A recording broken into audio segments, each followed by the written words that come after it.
کیمیائے سعادت 17 آدمیوں کے شیطان خدا اور رسول کے دشمن ہیں۔ اللہ اور اللہ کے رسول نے علم اور عالموں کی تعریف کی ہے، مگر یہ بدبخت جب صاحب حالت نہ ہو اور علم بھی حاصل نہ کیا ہو تو ایسی بات یعنی علم اور علماء کو برا کہتے ہیں۔ اس بدبخت کی مثل اس شخص کی ہے جس نے سنا ہو کہ کیمیا سونے سے بہتر ہے، اس لیے کہ اس سے بے انتہا سونا ہاتھ آتا ہے، اور جب سونے کا خزانہ اس کے سامنے رکھیں تو اس پر ہاتھ نہ ڈالے اور کہے کہ سونا کس کام آتا ہے اور کیا حقیقت رکھتا ہے۔ کیمیا چاہیے جو سونے کی اصل ہے اور سونا نہ لے، اور کیمیا نہ اس نے دیکھا ہو نہ وہ کیمیا کو جانتا ہو، ایسا شخص بدبخت اور مفلس اور بھوکا رہتا ہے۔ اتنی بات کی خوشی میں کہ میں نے آپ یہ کہا کہ کیمیا سونے سے بہتر ہے، خوش ہوتا ہے اور بڑھ بڑھ کر باتیں بناتا ہے، تو انبیاء اولیاء کا کشف تو کیمیا کے مانند ہے۔ عالموں کا علم سونے کے مثل ہے، اور کیمیا کے مالک کو سونے کے مالک پر سب طرح سے فوقیت ہے۔ لیکن یہاں پر ایک اور نکتہ ہے کہ اگر کسی کے پاس اتنی ہی کیمیا ہو کہ وہ اس سے سونے کے 100 دینار سے زیادہ نہیں حاصل ہو سکتے، تو ایسے شخص کو اس شخص پر کچھ فضیلت نہیں جس کے پاس سونے کے 1000 دینار موجود ہوں۔ جیسا کہ کیمیا کی کتابوں اور باتوں کے متلاشی بہت ہیں، اس زمانے میں اس کی حقیقت کمیاب ہے اور بہت ڈھونڈنے والے دغا دکھاتے ہیں۔ صوفیوں کا کام بھی ایسا ہی ہے۔ اصل صوفی پن ان لوگوں میں نہیں ہے جو ہے تو تھوڑا اور بہت نادر ہے۔ کمال کو پہنچے تو جاننا چاہیے کہ جس کسی کو صوفیوں کا تھوڑا سا حال نمودار ہوا، جن کسی کو صوفیوں کا تھوڑا سا حال نمودار ہو، اسے ہر عالم پر فضیلت نہیں ہے، کیونکہ ان میں سے بہتوں کو ایسا ہوتا ہے کہ اس کام کے شروع میں کچھ خلل ان پر ظاہر ہوتا ہے، اس وقت اس درجہ سے گر پڑتے ہیں اور کامل نہیں ہوتے، اور بعض ہوتے ہیں کہ سودا اور خیال خام ان پر غالب ہوتا ہے،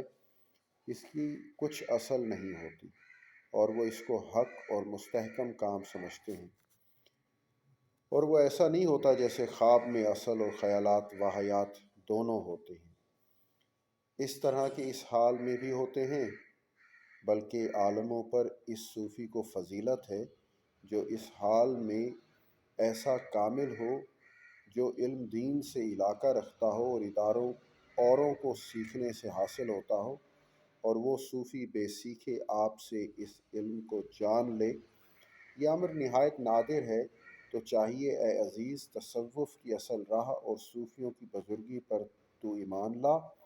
اور اس زمانے کے صوفیوں کے سبب سے ان اصلی صوفیوں سے بد اعتقاد نہ ہو۔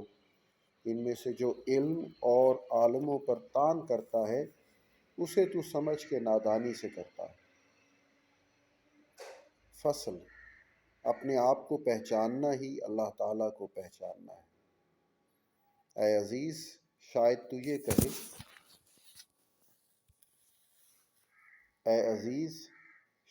تو یہ کہے کہ کیسے معلوم ہو کہ آدمی کی سعادت خدا کی معرفت ہی میں سے ہے؟ تو اس کا جواب تو جان لے۔ خدا کی معرفت میں آدمی کی سعادت ہونا اس امر سے معلوم ہوتا ہے کہ ہر چیز کی سعادت اس کام میں ہوتی ہے جس میں اسے مزہ اور چین ہو، اور ہر چیز کو مزہ اسی کام میں ہوتا ہے جس کو اس کا جی چاہے، اور جی اسی کام کو چاہتا ہے جس کے واسطے وہ چیز پیدا ہوتی رہے۔ جیسا کہ شہوت کا مزہ اسی میں ہے کہ آدمی کی آرزو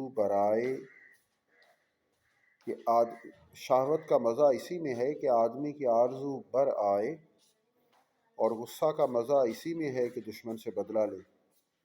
آنکھ کا مزہ اچھی صورتیں دیکھنے میں ہے، کان کا مزہ اچھی آوازیں سننے میں ہے،